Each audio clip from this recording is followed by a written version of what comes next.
Magandang gabi sa kaibigan nating taga-subaybay, sa ating mga subscriber. Mga kapatid, tulungan nyo kami na mag-subscribe kayo sa broadcast na ito dahil ang broadcast na ito ang magtuturo sa inyo ng daan ng kaligtasan ng Panginoon na walang halong pandaraya. Ang broadcast na ito ay nag-i-endorse ng kaluwalhatian ng Diyos, nag-promote ng kanyang biyaya na walang halong takot, walang halong pangamba, at walang halong panlilinlang. Ang ibig sabihin, kahit nakamaskara ako, hindi ibig sabihin na niloloko o dinadaya o may halong panlilinlang ang mensahe na ito. Tandaan nyo lagi kapatid na ang maskarang ito nagpapatunay na ito'y hidden identity dahil gusto kong mag-focus ang inyong sarili, ang inyong pag-iisip sa Panginoon at i-glorify ang biyayang natanggap nyo sa Kanya. Mga kapatid, sa gabing ito ay ang mensahe ng Panginoon sa atin ay kung paano natin matutunan ang pagpakababa. Yung humility, humbleness, ay isang doktrina na against to our own heart. Ito'y labag sa ating damdamin, labag sa tibok ng ating puso.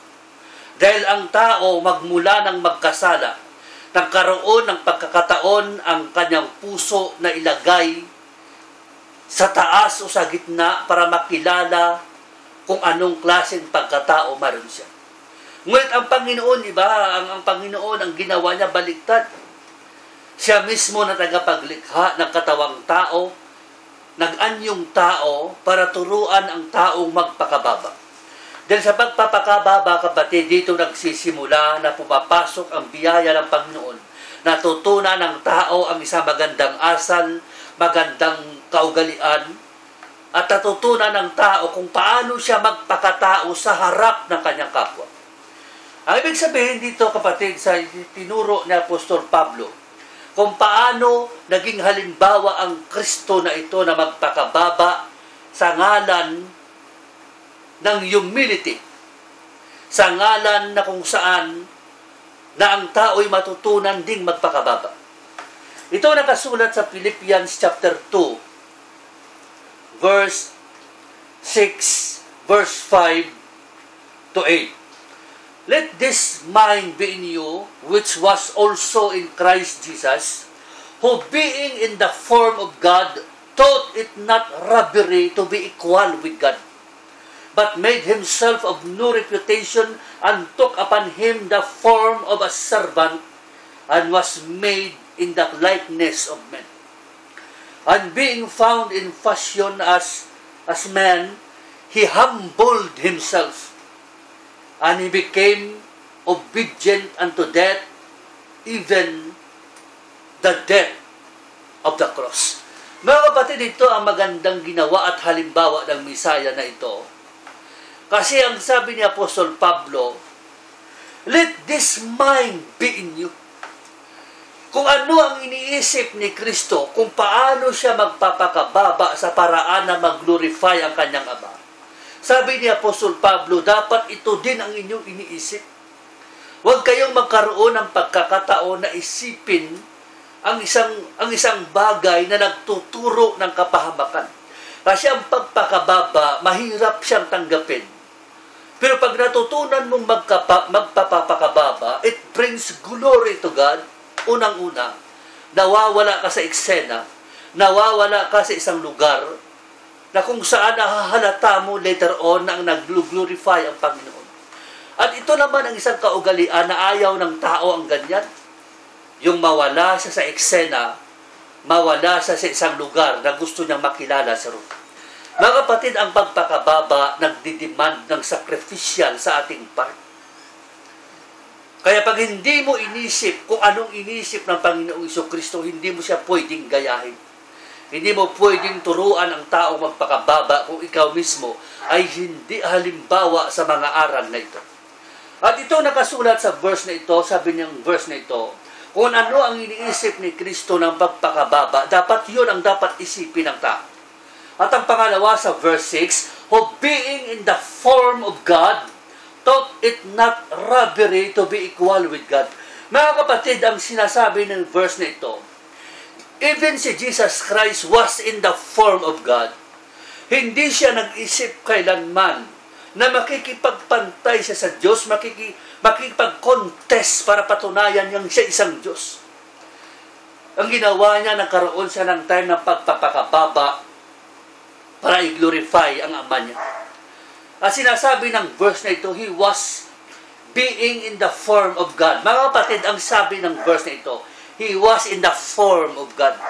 Ang ibig sabihin sa Greek translation, ang salitang form, morphe. Na ang ibig sabihin ng morphe, outward appearance, para ipakita sa tao na ikaw ay natutong magpakababa sa ginawa mo sa iyong sarili. Nasaksihan ng tao ang iyong ginawa, kaya natutunan nilang magpakababa. Mga kapatid, ito lang tinuturo sa atin ng Bible sa gabing ito. Na ang pagpakababa nagdidemand ng greatest sacrifice sa buhay natin. Ang pagpakababa, tinuturuan kang wag mong ipakumpit ang iyong sarili sa iba.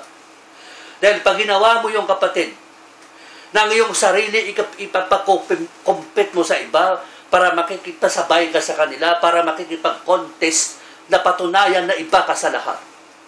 Hindi mo maaangkin ang pagpapakababa ng tunay sa harap ng Panginoon. Kasi isang paraan ng kapatid kung bakit ang Panginoon naging successful sa pagpakababa ng kanyang sarili, hindi siya nakikipag-contest sa Ama. Hindi siya nag-isip na nakawin ang kaluwalhatian ng Diyos sa bagay na kung tutuusin, kapantay niyang kanyang Ama. He thought not robbery to be equal with God. Even though He is equal with God, hindi siya nag-isip ng isang bagay na pakikipagpantay sa kanyang Ama. Kasi tuturuan niya ang taong magpakababa. Ang isang paraan niya, ihiwalay niya ang kanyang sarili, ilagay niya sa ilalim. Mga kapatid, ang verse na ito, isang magandang bagay ito kasi ang pagpakababa pala ay ilalagay mo ang iyong sarili sa isang lugar na ma-out of place ka. Sa bagay, ito ang ginawa ng Panginoon sa verse 7, but made Himself of no reputation and took upon Him the form of a servant. Nakikita nyo ba, wala siyang iniwan kahit 1% sa kanyang sarili. He took Himself, but made Himself of no reputation. Nakikita mo yung tao na walang reputasyon, parang wala siyang, walang quality. Wala kang may pagmamalaki na para bang sa lipunan, hindi siya kilala because they had no reputation. Parang isang lugar na kung saan hindi ka pwedeng umakyat sa stage at magmalaki ka na ikay graduate sa isang eksklusibong paaralan dahil wala kang reputasyon. So itong paraan pala ng tao, tinuruan ng Panginoon na magpakababa is forgetting themselves. Kalimutan nilang kanilang sarili, ilagay nilang kanilang sarili sa isang lugar na wala siyang panahon at pagkakataong i-glorify ang kanyang sarili. Mga kapatid, mahirap ang itong gawain. Ang ginawa ng Kristo na ito, hindi ito madali. Na kumbaga, ikaw isang Diyos na makapangyarihan sa lahat, manlalalang according sa John 1:1 and 2, siya nilikha niya ang lahat ng bagay at kung wala siya, wala itong mga nilikha. Pero tignan nyo, inadapt niya ang kanyang sarili with no reputation para lamang turuan ang tao magpakababa. At ang matinig pa rito, He took upon Him the form of a servant. Isang alipin, isang utusan. Nakahanda siyang gawin ang mga bagay na ito para lamang ang tao sumunod sa kanyang hakbang. Mga kapatid, sa kalagayan ng Kristo na ito, mahirap ang ganitong kalagayan. Lalo na sa isang tao, sa isang manlalalang na magkatawang tao para lamang makihalubilo sa kanyang nilikha. Sa bagay kung inyong titignan sa works of creation, the greatest miracle ever since committed by God in the line of history, ay magkaroon siya ng time na pumasok sa kasaysayan ng tao, makihalubilo sa tao, na magkatawang tao siya para makasama tayo sa ganitong lugar. Hindi yan ordinaryong events. Yon ang isang bagay na mahirap i-conceive sa pag-iisip ng tao. Kapatid, ang ginawa ng Panginoon ng pagpapakababa sa kanyang sarili ay nagdidemand ng isang bagay na mahirap tanggapin. Na ilagay mo ang sarili mo sa isang basurahan para lamang mag-glorify ang Panginoon. He made himself of no reputation. Ako nakikita nyo kapatid, ay nagkatawang tao siya. He was made and was made in the likeness of men. Isang Diyos na kung saan inihantulan sa tao. Nagkatawang tao para lamang makasama tayo sa kaligayahan at bigati, sa kalungkutan at kasayahan. Mga kapatid, yung verse na ito, nagsasabi sa verse na ito, and being found in fashion as man, he humbled himself, became obedient unto death, even the death of the cross. Mga kapatid, ganito lang kasi ang pagpakababa. Kung minsan naiisip mo, pag nagkaroon ka ng time na gusto mong magpakababa, hindi mo na inisip ang sarili mo. Hindi mo na kailanman binigyan ng pagkakataon na ang sarili mo magkaroon ng morality kahit values sa harapan ng maraming tao. Alam niyo kung bakit ang pagpakababa ay kakalimutan mo kung sino ka para lamang sa Panginoon. Ang ginawa ng Panginoon, kinalimutan niya ang kanyang kaharian, kinalimutan niyang pagiging Diyos niya, nagkatawang tao para lamang sumunod sa lahat ng plano ng kanyang Ama.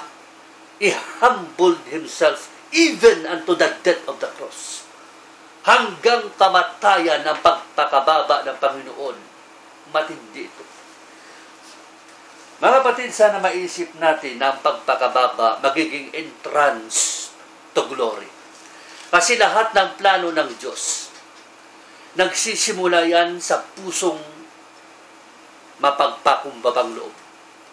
Sinasabi nga even sa national blessings, even sa lupain, nakasulat sa 2 Chronicles 7:14, kung ang tao ay matutunan niyang magpakababa, I will heal their land. Kung ang economic crisis, ang plantation, ang harvest na masaganang ani, nagsimula yan sa puso ng isang tao. Hanggat ang tao hindi niya natutunan ang magpakababa, laging papasok ang problema at kapigatian. Lagi siyang may kakulangan.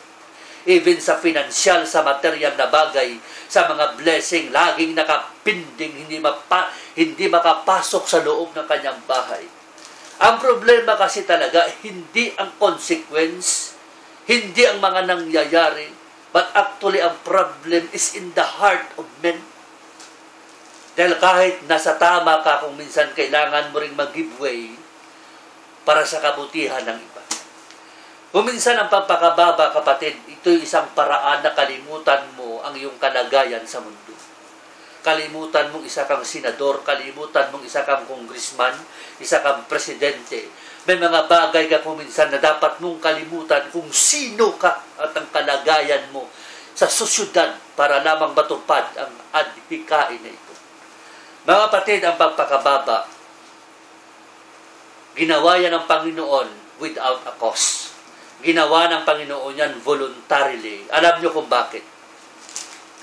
Ang pagpakababa ng Panginoong Jesucristo, mayroon siyang dahilan. Dahil maililigtas siyang tao.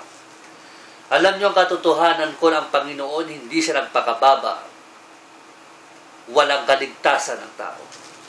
Ginawa niya ito ang pagpakababa para ang tao iligtas niya sa kapahamakan.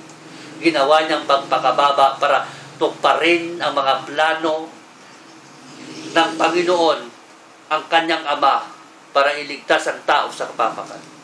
Mga kapatid, ang naging resulta ng kanyang pagpapakababa, maganda, matindi.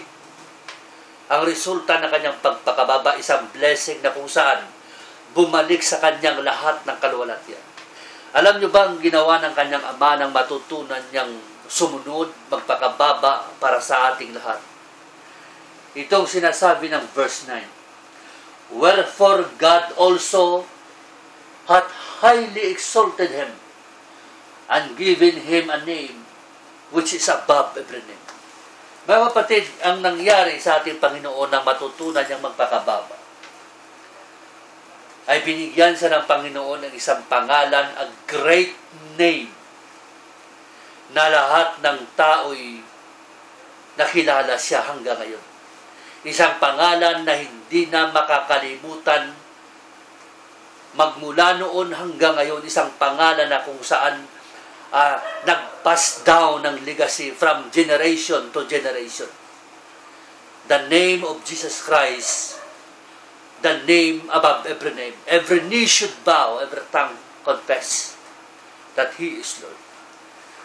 Mga kapatid, ang panahon na ito, ang kaligtasan dumarating sa buhay ng tao kung ang tao natutunan niyang magpakababa.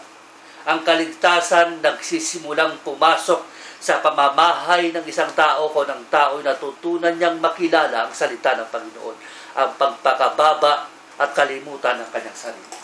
Kahit ngayon nakikinig ka ngayon sa broadcast na ito, ang kaligtasan ng Panginoon is by grace through faith, trusting alone to Jesus as your salvation, as your Savior and soul salvation. Wala ka nang matagpuan pang ibang kaligtasan maliban lamang sa pangalan ng Kristo na ito. Mga kapatid, kung magsimula ka ngayong magpakababa, tanggapin mo ang aral niya ng kaligtasan is purely by grace. Magkakaroon ka ng kaligtasan. Kung sa gabing ito ay lalapit ka sa Panginoon ngayon para lumuhod sa kanyang harapan, manalangin sa kanya at hihingi ka ng pagsisisi, iyon ang palatandaan ng kababaang loob para mataangkin, para matagpuan mo ang kaligtasan na sa mahabang panahon hinangat ng Diyos sa iyo, na matagpuan mo siya sa panahon na hindi pa binabawian ang buhay mo sa kanyang harap. Mga kapatid, kung bakit buhay ka ngayon, may dahilan ang Diyos.